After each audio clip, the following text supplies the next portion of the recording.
Welcome to Queer Next, the podcast that puts the yeehaw in y'all means all. I'm your host, Beck. And I am your host, Dash. Welcome to today's episode.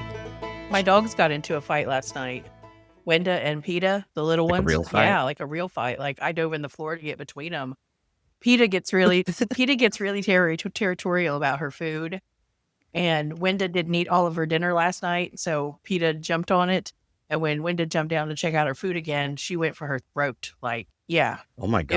It was ugly. What's going on with Wenda? Why isn't she finishing her meals? I don't know. This is something, usually she eats everything on the plate, but then she stopped eating the brand of food that we got her, so we got a different brand of food, and she really liked the steak and eggs of that one, and then one day she turned her nose up at it, so we gave her the chicken liver that came with the steak and eggs, and she liked it, and then she ate half of it yesterday. Gotta get it together, Wenda. Yeah. Maybe she's just trying to watch her figure. I don't know. Her girlish figure. I had to turn in yet another person for cheating academically this week. Why do people take classes and then just Google the answers to things and pretend like they don't do it? Like, no, I didn't copy that from studentdoc.edu or whatever. When you could just Google it and like 3 people turned in stuff from the same essay.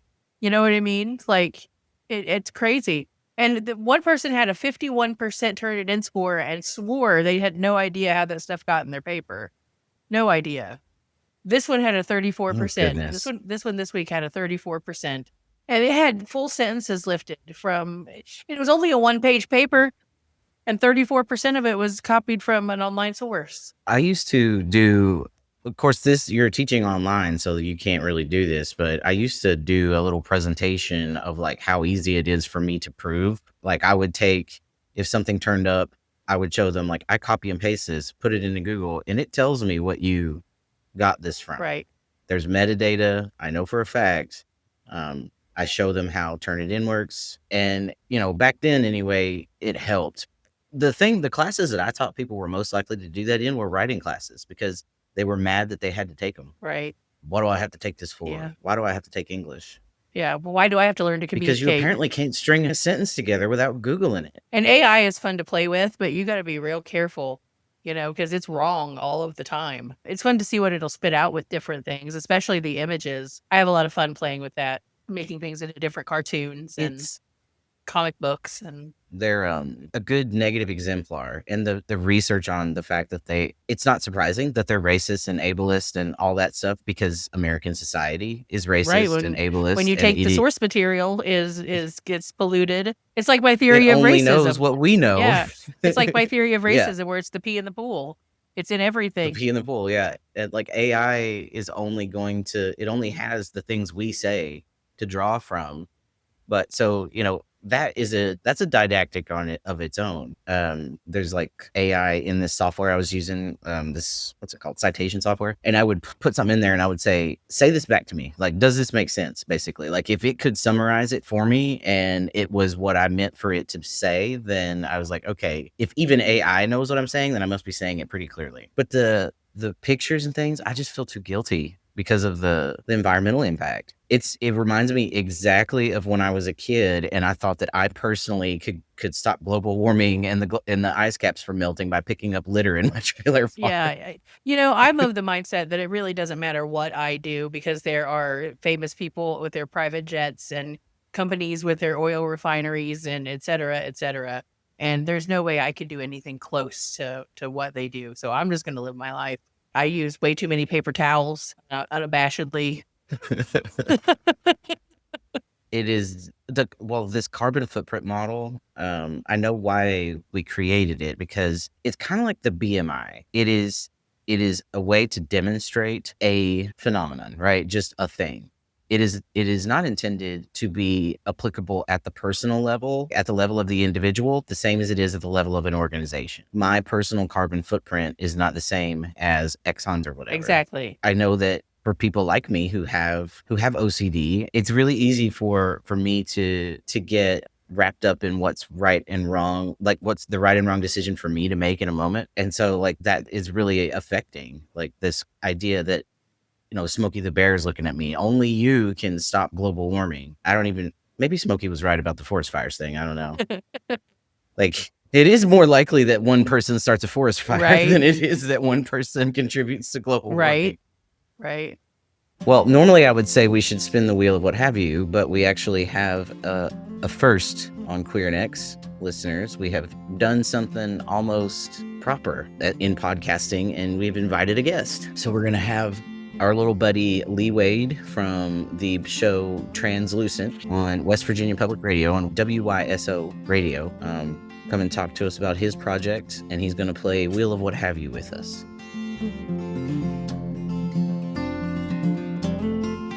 Your podcast creates a space for conversations that aren't really happening in mainstream media. What inspired you to start this podcast, and how did you land on the name? What motivated me to start the project was during the time last year and a little earlier at the end of 2023, we started seeing a rise of anti-trans legislation. I go to a predominantly queer school, so there was a lot of talk about how this legislation is affecting the trans community, and I saw that as a perfect opportunity for me to start practicing to use my voice and also be an advocate for the trans community as a Black trans person. When it came to choosing the name, I was looking for a name that had the word trans in it. And I came across the word translucent, and it just stuck out to me. Like when I think of the word translucent, I just think about something shining. And I did research on the word, and translucent is to allow light to pass through. I felt like it was the perfect choice.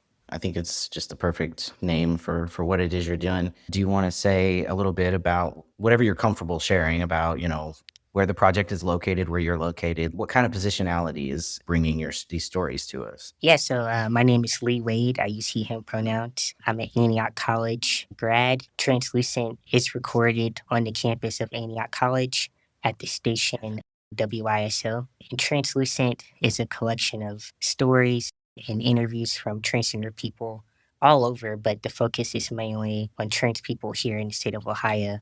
But we're working on expanding, getting stories outside of Ohio as well. For this to be your first show and for you to be kind of out here as your identity and then taking on something like audio production and managing interviewing folks, that's ambitious. It definitely hasn't been easy. Mm. I think my both of my bosses that I work with on this project, Chris Welter and Will Davis, Translucent wouldn't happen without them. Not to bash my own journalism skills, but I think if myself, it wouldn't be as effective. They've helped me so much with the editing and delivery and post production, finding people to interview. So it's definitely been all hands on deck. You would have eventually, but having support earlier just helped you out. It helped you get going sooner. Yeah. What we know about driven folks is that they will eventually find their voice. So the episode with you and your dad, I found that really interesting. Did you go into that thinking that he was going to be as cool as he was, or were you a little scared, or how did that go down? Emotions were everywhere. My dad was incarcerated during my first year of college for 3 years, and around the time that he went into prison, that same month that he went to prison, I started hormonal replacement therapy. I came out to him as trans when I was 15, so he already knew, but he didn't have any idea that I was going to start taking testosterone or what those changes would look like. Mm. But yeah, over some time, my dad got the message that I had started testosterone, and he would ask me questions over the phone when he would call. Why is your voice changing? Like, are you sick? And I'm like, oh yeah, I'm sick. I have a cold. It's not- Yeah, I had a cold for 18 months. So I thought I was being secretive, but when he came back home, just so that the recording that I did with them, which you guys heard, is our first conversation after he came back home, and that was just 2 weeks after he returned. So yeah, it was kind of bold of me. I didn't know what to expect. I didn't know if he was going to be supportive. I knew whatever the answer would be, my dad was still going to love me, and he would probably have a hard time adjusting, but over time he would get used to it. Whenever I would ask him questions, his response just had me grinning from ear to ear because I wasn't expecting him to say that. On the verge of tears, he was just so emotional with his responses, and I could tell that he was supportive, and that conversation just kind of initiated us to get to know each other a little bit more since he had been gone. He's been through something. Yeah, for sure. Life has been life at him. Mhm. Listeners, I recommend, Lee's show Translucent, but I particularly recommend that episode for a number of reasons. One, I'm just so happy for you and so happy for him. But I think that there are a lot of parents or guardians or caregivers or siblings or loved ones out there who are afraid that they can't rise to a challenge like adapting to a loved one's transition.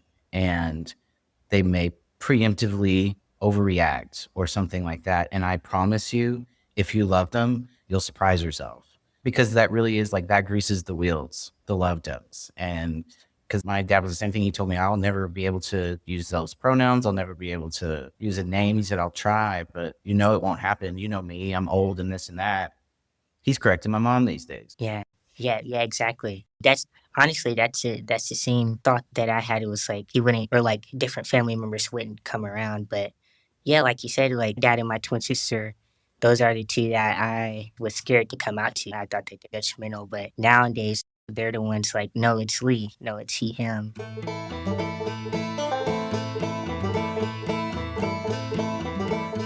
When I talk to other trans people about family and acceptance and things like that, I usually tell them this transition that we're going through is it's not only a transition for us, it's a transition for the people that have known us our whole lives as well. So it's going to be a adjustment, and people may not respond to you the way that you want them to, but just gently reminding them it's what it takes for them to come around eventually. Yeah. When I work with young trans people, this process or these processes, it's a lot of be there for them if you can, but also take care of number one. And even making those decisions on the daily or the minute sometimes is exhausting. You mentioned you go to a college that is predominantly queer, and you were able to participate in conversations about this adjusting climate as it was happening. I'm interested in that. I'm interested in how you all are feeling. Yeah, for sure. I mean, it's scary times right now, but I think a large handful of the people that I go to school with, most of them are also active and educating themselves and others. Yeah, it's hard times, and we're talking about how the legislation is affecting us, these different bills and things like that we see popping up every day, and how access to stuff that we usually are able to get, hormonal replacement therapy, gender affirming care. There's conversations around that, but I'd say a lot of my peers are motivated to speak out in whatever way that is, whether if it's protesting or writing an article about these different things, or even having conversations with their family members who may not be as accepting or have a hard time wrapping their head around Creating a podcast. reading a podcast. That I'm so proud of you for that, by the way. About that though, what are some like of your favorite insights or conversations you've had so far? You're still kind of new at it, but you had some pretty cool conversations that I've been able to hear. Yeah, I appreciate that, and this right here is definitely a cool conversation as well. But yeah, I'd say I spoke with a older trans woman who's Republican. My boss sent some information to me about her and encouraged me to reach out to her to get an interview with her. She wrote a letter to Governor Mike DeWine back when Senate Bill 104. yes was being brought to Governor Mike DeWine's desk, and that bill would require everyone going to a university or some type of school to use restrooms that align with their gender identity. She's an instructor at a college, and so she wrote a letter to Governor Mike DeWine about her perspective on that and how that bill would affect the trans community. And it was a very emotional interview. You could definitely hear her emotions coming through when she was reading the letter that she wrote to him. I bring up that interview because just hearing a trans person being a Republican, those two don't go hand in hand. It just made me think a little bit differently about politics and how different generations of people think about gender identity and how they're also doing the work to educate themselves. That interview definitely stuck with me. Yeah, that's a good one. And when she began to get very emotional when speaking about how this would affect a young person who was already weighing whether life was still worth living, just like, why would you add that extra stress? There's a clip that I didn't put in to the interview, but she was talking, or I think I may have included it, but she was basically talking about how suicide rates would potentially go up with those being proposed. And that definitely made me think more about making sure that trans youth are doing okay during these times, whether that's creating some type of support group or something. Yeah, I can't imagine how trainees are feeling right now. I think about that a lot. We promised them a better world than the one they're getting. Just need strong, brave people to keep going.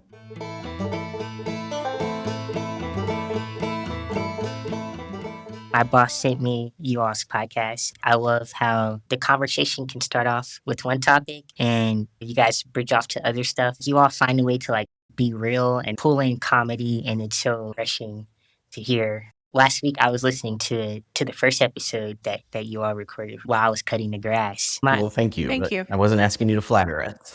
No, it's all genuine. What prompted you to start Queer Next? What does Queer Next mean to you two? I appreciate that question. It's something I had been chewing on. I think the back of my mind was thinking about it. I'm an Appalachian expat. I had to move away from where I was at for medical care access, and just where I was in particular wasn't an easy place for a trans person to be. And I've known Beck for 12, 13 years. So I just had this idea, and I knew that if it wasn't her, it probably wouldn't happen. I thought, you know what I would like right now is to hear somebody that sounds like me with some similar relatable experiences accessible on the radio whenever I wanted. And I couldn't find it, so I made it. And first person I thought of to help me with that was Beck, because we always laugh. And every time we hang out, every time we talk, all we do is laugh.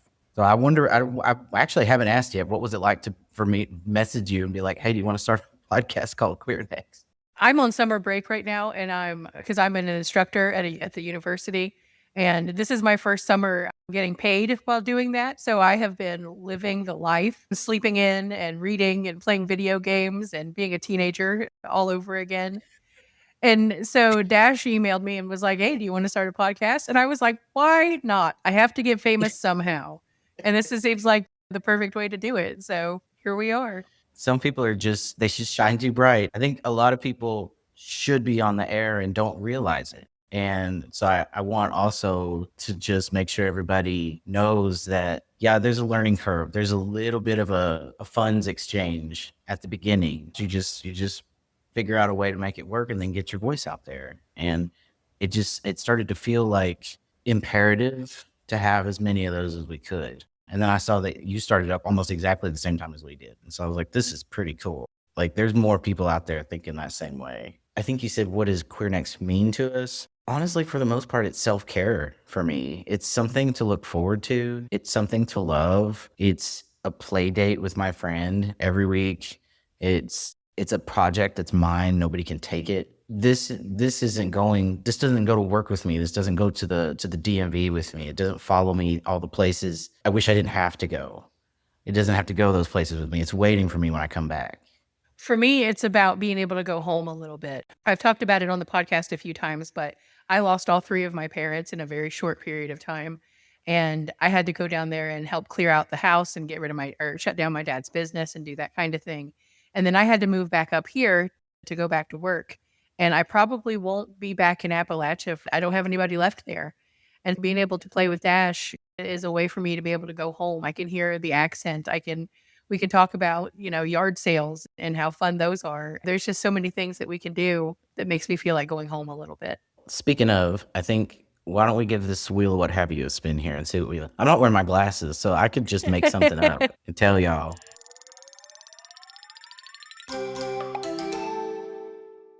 Ooh, we got music. Ooh. Yeah, which I've been thinking about a lot, because I don't know about you, Lee, but I struggle with finding the right aesthetic available for the show. It's a kind of an in between. You're not going to find anything that says Queer Neck on it. So I'm like, what did we listen to growing up?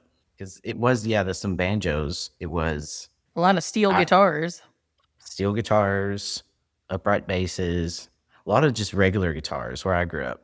Something that comes up a lot anytime in a conversation about Appalachia is how diverse it is. There's all kinds of music. What's some of your favorite songs at the moment? I'm on a 90s kick. So lately I've been really jamming out to these 90s playlists I've made on Spotify. I actually will occasionally go like, what's my favorite song right now? The answer I came up with was Gigantic by Pixies. And I've also been doing a lot of Nirvana. So apparently it's 90s for me right now. My And, you know, wife is the connoisseur of music in my family here. And she's into people like Megan the Stallion and rap and that kind of thing. And so I therefore listen to a lot of that. But I'm also a 90s person at heart. And if I have my ways about it, we're listening to it. What I guess is an oldies station now if we're listening to the 90s. That's wonderful. Yeah, so in your house, you hear a mixed genre. Yeah. If it were up to me, I would just listen to NPR most of the time. You know, growing up, we are pre-internet. I wasn't allowed to watch MTV.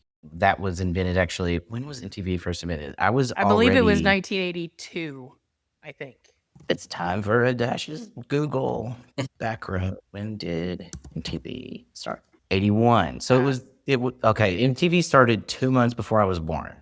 Do you know the first song that was on MTV? Video Killed the Radio Star. Yes, very good. I actually learned that in a class as an undergrad.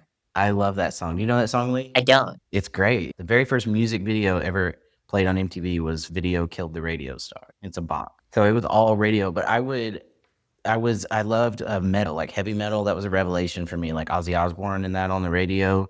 I had tapes and you could record off the radio, but you had to sit and wait. So I would know, like they would do the top 10 or something. If there was a song I wanted, every time after a commercial, I'd come back and just in case it was the song I wanted, because you got to hit record or you'll miss it. So I was making mixtapes off the radio. Oh, wow. What's your favorite song right now? Right now, my favorite song is Close to You by Frank Ocean. Do you ever get songs stuck in your head, like internal echolalia? I do, yes.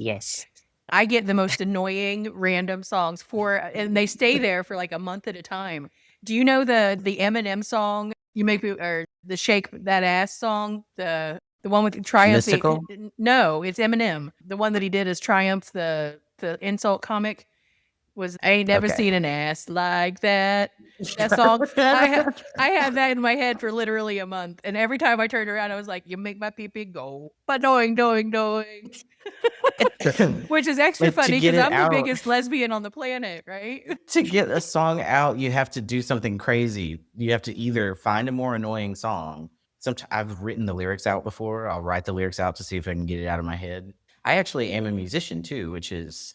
Cool. I used to do more musicking before my hearing started to get as bad as it is. But you don't have to be able to hear to be a musician, especially if you're not trying to be a good one. My best friend's mother was deaf, and she was the church pianist at her church for 30 years. Memorization. Yep. There's other things that, you need to be able to hear to do. Like she was also a physician, so she was like just an amazingly smart woman. Just out here making do. I come from a family of musicians who can do that thing where they just decide to learn one, or they'll walk past one and be like, I wonder how this works, and figure it out by ear. And so I have done that before, but I am classically trained on guitar. So that was my major for a short amount of time in college, like 2 years.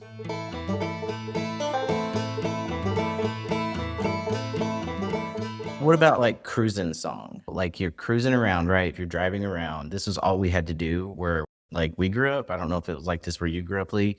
And so you have your cruising playlist, your CDs, your whatever, your mixtape. And it was as much about having the windows down so everybody else could hear what you were bumping as what you were enjoying. Because this was performance, right? You're like, yeah, I got the new Dre CD. Did you guys get the new Dre CD? Because I got it. I remember when I got the Chronic, I thought I was just everything. And I had to hide it from my mom. I hid it under the mattress of my waterbed. For me, it was Weezer and The Offspring and those kinds of bands. I wasn't driving yet when I listened to those. I haven't heard of any of these bands that you are mentioning. My friend brought up the fact that today is the 32nd anniversary of Oh My God, Becky, Look at That Butt. 32 years since that song came out on the radio. And is that Anaconda? The original was Sir Mix-a-Lot. Sir Mix-a-Lot, yeah. Yeah. And Baby the Got Back. song was called Baby Got Back. Yeah. Yeah, this song changed the time-space continuum. There was a time where the song, I think, was playing concurrently everywhere in the world all at once. You just couldn't get away from the song, and the music video was everywhere, and it was so good. Everything about it was just perfect. It had that pop culture heroin type of spike. And it's something that should never, ever occur at karaoke, and somebody always insists on trying. You ever seen somebody try to do this song at karaoke? Yeah. I have not. Oh, my God. I saw it at work. At work, a white woman is up on stage at a conference. At like 2 they o'clock in the wouldn't even- afternoon on a Thursday. Yes, we wasn't even drinking yet. I was like looking for the exit. I was like, I can't be here for this. There's a certain level of like cringe and shame. You just have to say goodbye. That's what the alcohol And is usually for. We didn't listen to music in the age of virality, though. Where did y'all get, when you like found a song and you were like, this is it, this is my personality for the next week at least? Where did that come from? ooh, that's a good question. Kind of similar to you. I'm also a musician, and my dad is a drummer. He played for Slave, which was a funk band in Dayton, Ohio, for a little bit. In the house, music would blast speakers in every corner. Me and my dad are kind of similar. When there's a song that we like, it's on repeat for a little bit. I don't know. I think when I know that a song is going to be on my repeat list for the next week, it has to make me feel a certain way that another song hasn't. Whether if that's happy or like a reflective, it's definitely on repeat. Yeah, our cultural products are a way, it's like one of the ways we facilitate feeling and emotion and stuff. And there's a reason art makes us feel things. There are times when I'll be thinking like, I feel like I need to feel a certain thing and I'm too whatever, too stressed, too in this zone that I need to escape from that I can't conjure it myself. I'll put on a song that I know will do it for me. Or I have a movie. If I want to cry, I put on, this is classified for me. I watch The Wild Robot. Oh, it's such a good choice. Yes. I can't, I don't make it through the credits before I'm crying because it's an incredible story about chosen family and receiving the accommodations we need to be successful as ourselves. And I feel so seen by this silly, amazing movie. I forgot who said this, but it's something like along the lines of music is the only thing that can impact you emotionally. That's not very journalistic of me. Okay, Leo Tolstoy said music is the shorthand of emotion. Yeah. I thought I knew what you were trying to say, but we're talking about being researchers and writers and folks. I was like, let me get this together. So I Google things before I will be certain that I'm going to be right about it because I'm tired of looking stupid. No, I feel that. I have a habit of making myself look stupid. I'm a professional at it, so How much do we say about where looking stupid can get you? yeah. People who are afraid of looking stupid, people who refuse to risk looking stupid, don't get anything done. Yeah. I worked as a photographer for years and we did a lot of babies.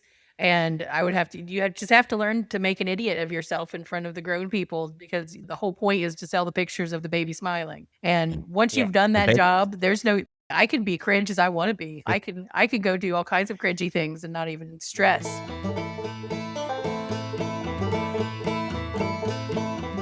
Well, Lee, I know you got to get going. It's been just awesome getting to meet you. And I'm just so impressed and proud of the work you're doing and just proud of you and hope that other people see what you're doing and feel inspired. Hope you continue the journey of learning and growing. Is this you want to continue audio production as a profession? Oh, yes, for sure. I'm definitely motivated to continue doing journalism, honing in on those skills and things like that. Yeah. Graduated from Antioch with my BA in interdisciplinary arts and creative practice with a focus in audio journalism and broadcasting. Just having conversations like this with you guys definitely encourages me to stay on that path. Just hearing different people's stories and how they resonate with Translucent definitely motivates me to keep trying and growing and continue learning. You're doing great work and you're just going to continue to get better. I appreciate that. Thank you. Thank you. Thank you too for having me on Career Next. And I know You're our first visitor. I'm, Yes. Yeah. I'm definitely honored to be the first. Tell the folks where they can find you, where they can listen. Are you on socials, anything like that? Yeah, so you can find Translucent on any podcast streaming platform, including Apple Podcasts, Spotify, YouTube, and then you can also take a look at the project on the webpage. Hopefully, we're planning on doing some more digital things, making some content, TikToks, and things like that.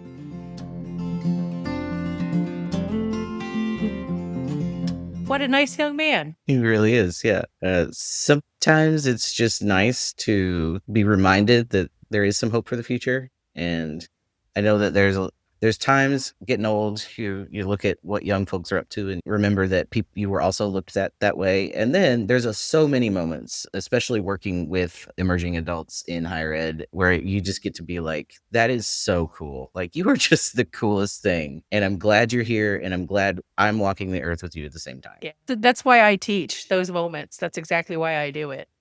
For when you see the light bulbs go off, and when you see that they're internalizing the stuff that you're talking about and doing good with it. It's so worthwhile. For someone who, I'm not going to have kids. I mean, Yeah, me some neither. sort of miracle would have to happen. I mean, if I had a kid, we would have to name it like Beelzebub or Damien or something like that, because not something natural has occurred. But I do understand it, and the times when you're working with just a younger person and you do like see that is, first, it's gratifying because you're like, oh, I'm not, somebody cares what I think. That's cool. And then you get to see them take something that maybe you have given or provided or even just came to with them and go off with it. It's so cool. Yeah, it's awesome. I do think about their generation right now, though. This isn't what we told them they were going to get. Do you remember It Gets Better? Right. And, We really dropped the ball. every time American culture has swung to the right, it has always swung back to the left, right? So here's hoping that we come back from where we're headed. History says we will. And things are getting absolutely bonkers. The girls are fighting on social media, Trump, and people are just clowning more and more every day. And I don't know what it means, but I think that it's the right thing to do when everything is just this fucked up and stupid. Absolutely dunk on every single one of them. They deserve less than that, probably. Right. I did see an article that said the gay apps like Grindr, if they don't stop it soon, are going to release the information of who's on their rolls from Congress, etc. I would love to see that. I saw that. Oh, fuck yeah. I saw that too. Because you remember how every time there's a Republican National Convention, Grindr crashes? Yeah. Like, they're just, and they think we don't know. Or do they just not care that we know? I think they think we don't know. I think they're that short-sighted, to put it nicely. I think they're that naive. Or the ego. They just don't care. They don't care that we know, but I think they are probably correct that their voters don't know. How would their voters find out? Right. They would have to read things. Right. Like, they would have to read media other than the punditry. We could do a whole thing on what has happened to media because of punditry, Right. which is a really funny word. Well, I feel like it's a good time to hear from this week's sponsor. We're continuing our back to school theme with this week's sponsor, $6 Hair Salon. Let me tell you about the $6 Hair Salon, where style is cheap, gossip is free, and judgment never makes it through the door. You'll find it in a single-wide trailer with checker print linoleum curling up at the edges, the air thick with coconut from the tanning beds in the back, proudly owned and operated since 1981 by Miss Darlene Chitwood, as earnest a gender performance cheerleader as these here parts can produce. Her concerns aren't whether your style is androgynous, feminine, or masculine, only if it's fabulous and it makes your heart smile. Her own coiffure is so high it brushes the drop ceiling, and her skin beams a perfect orangey hue. She's her own walking billboard, she'll tell you. Her britches are so tight you figure she must be poured into them in the morning and wrung out at night. She knows the whole town's secrets, but she won't judge you for yours. Over in the corner, the blue-haired ladies sit in curlers under the drying caps, butterscotch candies in their purses, nodding like they've been rooting for you your whole life. You can flip through the old magazines still folded over perfume samples from the 90s while your little brother gets his bangs trimmed. You sit in that chair between two opposing mirrors and suddenly there's infinite views stretching out forever. You might be tempted to feel insecure at the sight of so many iterations of yourself, but Miss Darlene will wipe that away in an instant. Sure, if you ask for a bowl cut, she'll put a rusty colander on your head as a guide, but she's always going to turn you loose of her care with something darn near like what you asked for and a great heaping dose of self-love. Because Miss Darlene isn't a stylist, she's a rescuer. She sees who you want to be in there and tosses you down a rope to fish you up and out. She'll hand you a look and a little backbone, enough to turn a hallway into a runway. Now you're ready for school. That's the $6 Hair Salon. Come on for the cut, leave with the courage. That's awesome. Patterned after my very own stylist, Angelico. Yeah. I went to whoever my mom would go to or whatever. But when I got down on my own, I couldn't really afford haircuts. So that's how I discovered the $6 haircut. And I got a haircut so bad one time. Oh my God. There were enough hats. There were not enough hats to go around for that time period of my life. But to this day, I go to a salon. The person that I wait 6 weeks to get into her, I pay $45 now for a haircut because it is worth it, because you don't want to walk around looking Yeah. stupid. It's different when you're a kid, I guess, and like sure, a bad haircut can become your whole thing for the rest of middle school, but it's only the rest of middle school. Right. Once you're an adult and you have to go to work and you definitely look like you done been fucked over, it sits a little different. Yeah. Professionally.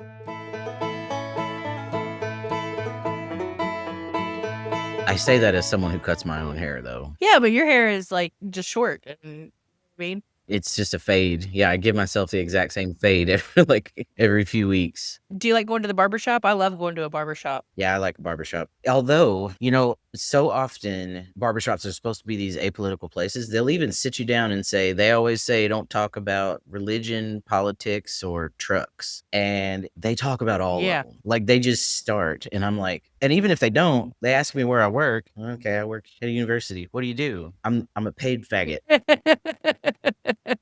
Living the I've dream. told so many lies. I'm the liberal menace that you heard about, because barbershops do tend to be intensely conservative places. And so I've made the mistake of being honest a couple of times, and it is so much work to make them comfortable enough to finish cutting your hair. Yeah. Well, I went to my barbershop experience. I went to a black barbershop, and the politics there are a lot different, I think, than what you're describing. Yeah. And I enjoyed it immensely. Well, they don't have those here. Oh, yeah. Well, true. But I did when I lived in Kentucky. I would go to the black barbershop because they would be like right next to each other, but there'd be 3 of them on one block. Yeah. And I guess they had their loyal customers because they would do different, like they would do a twist or some rows, or they could do a certain kind of style, and so it worked. I was like, hell yeah, this is awesome, and it's like a fun place to be. So when you go to a beautician and you have short hair as a girl, they always want to make it more feminine. No matter what you tell them, and no matter what you show them, they want to feminize it. And I went to the barbershop and they gave me exactly what I wanted. I got a fade, and it looked great. You know what I mean? I loved my hair, and I went every 4 weeks, and my hair looked great for the year that I was down there. Yeah. Yeah, I totally. But now I'm back with my girl at the salon. She's really good. She always takes care of me. If you can find they call them clear cuts, I guess. So there's salons or barbers that are more versed in the spectrum of gendered hair presentation. That's totally my chick. She's bi. She was married to a woman when I first started going with her, and now she's with a dude. I went and got my hair cut. It took me 6 weeks to get back in with her, and that was the first available appointment that she had. And she's always posting stuff, and she posts all kinds of rad hairdos and colors, and you can tell that she has a very interesting clientele. I've booked an agency that they're not all over. They're in like 30 states. And they'll come and set up for a day and give haircuts.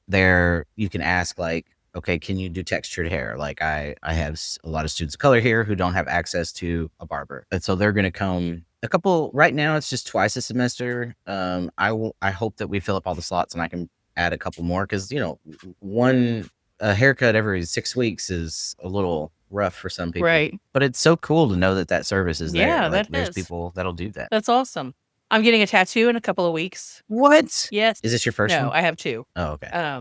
What? Okay. Do you want to share, or you want it to be a surprise? Well, I probably shouldn't be getting any more tattoos, but I'm getting it anyway because I have issues with my legs, but I'm not getting it on my legs. See, so that's why I can still do it. I'm getting it on my arm, and it's very basic. It's going to be my mom's handwriting saying, "I'm proud of you, love, mom." I have a note that she wrote me that says that. And that's fucking epic. Yeah. That's cool. Yeah. My wife is going to get the moon phases somewhere. I don't know exactly what her plan is. I don't know if I've been having the itch. I have 2 tattoos that I knew exactly what I wanted and why I wanted them. And so I got them. And that hasn't happened again. Nothing has spoken to me and said, you should get this on your body. But it's like the thought has begun to appear in my head again. And so maybe something is cooking back there and I don't know.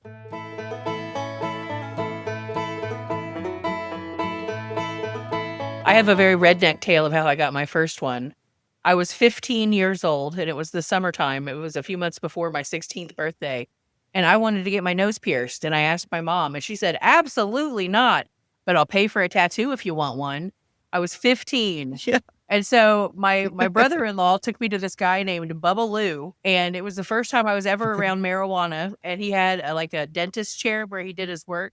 And there was a giant aquarium full of snakes sitting next to me, and that was really weird. And so he gives me this book to look through to choose something. I had not thought about a tattoo at all, so I was not prepared for this moment, but I wanted to seize it while Mom was still saying yes, right? So I looked through this book, and I found the only thing that wasn't a naked woman or a pot leaf or a demon or a skull and crossbones. And it's a music note with the comedy and tragedy faces on it. I do not have anything to do with music whatsoever. So That is random. very random. And then I have a sun on my thigh, on my outer leg. I'm gonna, even though we have already kind of talked about it, I'm gonna add body art to the wheel, what have you, because I got a bunch of stories about mine too, and there's stories we can tell about other people we know too, probably. And I'm sure I'm not the only one to have a Bubbaloo in my life. I'm sure some of the listeners can relate. That's a cool name. Yeah. Well, I would really love to hear about a noun of Appalachian interest. Ooh, I've got a good one this week. If you have brought one with you. Well, the nouns of Appalachian interest are a person, place, or thing that is of Appalachian interest. And this week I'm doing a place, Tudor's Biscuit World. Tudor's Biscuit World isn't just a restaurant, it's an institution. If Cracker Barrel is the folksy postcard version of Appalachia, Tudor's is the real deal. It's where you go when you need a biscuit the size of a softball and an atmosphere that feels like your Aunt Brenda's kitchen if Aunt Brenda was running a full-scale breakfast side hustle out the back of her kitchen. The biscuits themselves, they are legendary. These are not delicate tea party biscuits. These are biscuits that could double as structural support beams if your porch started sagging. They've got names like the Thundering Herd and the Miner, which sound less like the breakfast and more like a demolition derby contender, and yet somehow both come with eggs, meat, and enough cheese to put a cardiologist on retainer.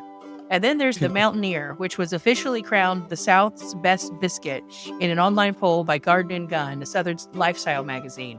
That's right, Tudor's didn't just win the hearts of the locals, they took home the crown for the whole South. For the record, a Mountaineer is a biscuit with country ham, potato, egg, and cheese. And Tudor's isn't just serving food, they're serving community. Walk in on any given morning and you're likely to see the cross-section of all Appalachian life. The church ladies in their floral skirts, guys in camo straight from the deer camp, teenagers in hoodies inhaling cinnamon rolls before school, and that one old man holding court at the corner table telling the same story he's told every day since 1993. It's the kind of place when you order your biscuit and without even asking, they slap a styrofoam bowl full of fried apples and a large icy Mountain Dew right in front of you because they already know you want them. Tudor's Biscuit World is more than breakfast. It's a reminder that sometimes the best meals aren't healthy, organic, or Michelin starred. They're just made with a whole lot of butter, a dash of pride, and the kind of love that comes from serving the same families for generations. And yes, you are going to need a nap afterward. Is this a chain or just one No, place? it's a chain. I think they started in West Virginia. Whoa. They're all over West Virginia. They're starting to spread out a little bit. Their food is fantastic. There was a Tudor's in the town my wife grew up in. If you ever come across Never one, even heard of it. if you ever come across one, make sure you stop because they are fantastic. The one that I would get, Now I know. the one that I got had potato, bacon, and cheese on a biscuit. It had a hash brown, bacon, and cheese. Oh, it's so good. And their fried apples are 5 stars. The shaved ham melt biscuit. And this, listeners, you got to go to this website and click on biscuits or just anything on the menu because they are in its mega HD zoomed in view. Like I can see the grease glistening on the egg. It's filling my whole screen. It's amazing. It's torture. I hate you. It's my wife's favorite place on earth. Where's the closest one? Somewhere in Southern Ohio for me. I think there's one in Jackson, maybe.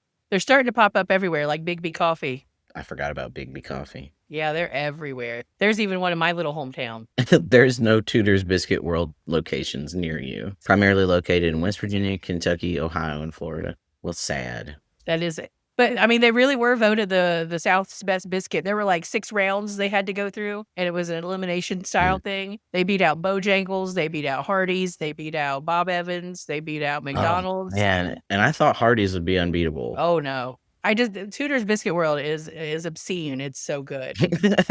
Well, maybe I'll be back in the region sometime. Somebody on YouTube said that they would definitely go see us in an armpit bowling alley in Kentucky. So don't threaten me with a good time. I'm down. Yeah. I'll take this show on the road. I'm always down to wear Um, used shoes. Well, and folks are still, giving us some 5-star ratings on iTunes and Spotify. So if you haven't done that yet and find the time or the energy, please do. It helps us out a lot. It suggests us on the algorithm to other listeners. And if you leave us a little review, that helps out too. And tell us something interesting about yourself. We'd love to hear it. Yeah, we're lonely. We did this because we wanted to hang out with people. Well, we had our first guest on, so there's that. I mean, We we'll did. have to have a little more of that. Yeah, just I mean, I know for a fact, and you know too, that there's people out there doing all kinds of cool stuff all over Appalachia. Oh yeah, I've got a few friends that I would love to have come hang out with us for a little bit, doing some really cool. I have one friend doing work in genealogy and archaeology. She digs out garbage pits around town, like from like the 1800s and things like that, and she finds all kinds of cool glass and buttons and silverware and all kinds of odd and random Awesome. things. And then I've got another friend. He's a photographer, and just his viewpoint is fantastic. And I would love to give him some more exposure. I think he'd have a good time coming to hang out with us. So he taught me to shoot a gun. Hell yeah. He's awesome. Is that how you took care of all them babies? And you can also find us on social media on Instagram and Threads at QueerNext. And we have a newsletter now on Substack. We just say a little bit more about some of the things we bring up and then some stuff probably that's totally unrelated. Who knows? Never know what you're going to get. Especially with my ADHD brain. So, well, they know that. Well, thanks for hanging out with us for another week. Hope you enjoyed hearing from Lee, and go check out his show. Just short, sweet little interviews with interesting folks and some really powerful and emotional things that he's doing, exploring his own experience. So I think you can find him on all the major apps. He told us. So I Googled NPR Translucent and it came right up. So you can find it very easily. Yep. Show him some support. We'll see you next time. Say hi to your mom and them. Bye.